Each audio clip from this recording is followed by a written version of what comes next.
What I eat in a day as a fat girl who barely eats anything. I'm going to track her calories and give her some helpful advice as a fat loss coach. For breakfast, I had half of this smoothie with strawberries and PB2 powder. 137 calories, 10 grams of protein. But just to cut some calories, I would either use semi-skimmed milk or almond milk. Had a sandwich on keto bread, had turkey, tomato, basil, and mayo. 398 calories with 38 grams of protein. That is only going to be for one sandwich because we don't know if she ate the other one. The only change that I would make to this is having lighter mayo just so we could cut down on the calories. But apart from that, it'd be a 10 out of 10. Then I got this rainbow sherbet energy drink from 7 Brew. Sugar-free energy with orange, sugar-free raspberry, lime, and cold foam. Okay, 181 calories and 4 grams of protein. But please be careful with these sugar-free labels because in the US, anything that is 5 calories or under can be rounded down to 0 calories. So make sure that you're just checking the label just to be safe. And for lunch, I had some mixed greens with this plate of sweet potato, avocado, cottage cheese, and tomatoes.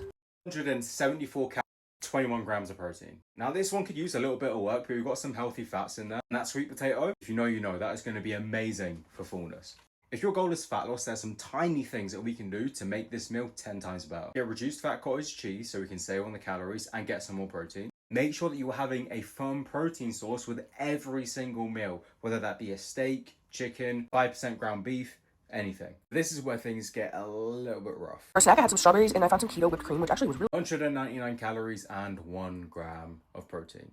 An easy fix for this would have been reduced fat whipped cream, but also with the labels, anything that is keto, no added sugar, it's all marketing, okay? To be certain, just flip it around and look at the calories on the back just to make sure. And then some of these imitation crab sticks. 80 calories and 60 grams of protein. Definitely not bad, but I would much rather her opt for something like beef jerky where we can get a little bit more protein in there, especially if we're on the go. A little trail mix. 263 calories, 9 grams of protein. She said some, so I'm assuming she took like a little handful more. But we've got some really healthy fats from the nuts. But remember, if you are trying to lose fat, then you're going to want to be careful with these, okay? They're fine, but just make sure that you track the calories. Russell Stover's Pecan Delight. 70 calories, 1 gram of protein. And is it just me? But I've never had a pecan? I don't even know what that is, so let me know. I went on a hunt for a Lonnie Witch's brew, and I found him, so I had to add some caramel.